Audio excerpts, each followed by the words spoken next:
histoire. Il y a pratiquement 13 ans, quasiment jour pour jour, c'était le 22 mai 2010. Laszlo Aniek, un développeur, avait acheté 2 pizzas. Il les avait payées 10 000 bitcoins. À l'époque, ça faisait 41 $, c'est ça ? À l'époque, ça faisait effectivement le prix à peu près de 2 pizzas, une quarantaine de dollars. Ouais, aujourd'hui, ça ferait 273 millions de dollars. Ben voilà. C'est clair que c'est des... Pizza, hein. Des fois, il fait bon d'être pizzaiolo, hein, et de recevoir la commande. Effectivement, il a glissé ça comme un petit défi sur un forum. À l'époque, le Bitcoin, c'était vraiment un gadget. Ça servait absolument à rien. C'était un gadget mathématique, un gadget de geek, d'informaticien fou. Et les gens s'amusaient avec. Et Laszlo a eu l'idée complètement saugrenue de dire, de poster sur un forum internet le post suivant où il dit, livrez-moi 2 pizzas, je vous donne 10 000 bitcoins. J'ai faim. Et je veux pas une pizza parce que j'aime bien manger les restes de ma pizza le lendemain. Pour être certain qu'il y ait des restes le lendemain, j'aimerais bien 2 pizzas. Et 2 jours plus tard, il y a quelqu'un qui lui a répondu en disant écoute, je vais t'envoyer tes 2 pizzas et tu me livres les 10 000 bitcoins sur cette clé publique. L'échange a eu lieu. Et en fait, ce qui est intéressant, c'est un peu amusant aussi. On a affaire avec la Bitcoin à quelque chose qui est un peu immatériel. Et cette immatérialité, c'est un peu comme une nation, elle a besoin d'une mythologie.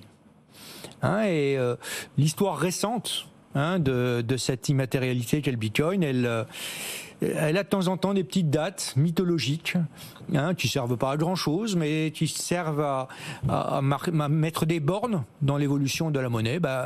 La première fois que le Bitcoin a été échangé effectivement contre un bien matériel, c'était le 22 mai 2010. Il y avait eu 2 dates avant. Il y avait eu la publication du papier de Satoshi Nakamoto en octobre 2008. Et il y a eu le premier Bitcoin miné le 3 janvier 2009. Donc vous voyez, c'est des dates. Et il y a eu une autre date un peu historique pour ceux qui suivent ça. C'est le 7 septembre 2021. C'est le jour où, pour la première fois, un État indépendant et souverain a dit que le Bitcoin était une de ces 2 monnaies aux côtés du dollar. C'est le San Salvador. Valentin, effectivement, avec le recul, tu as appris les dates par cœur, Yves? Non, j'ai noté.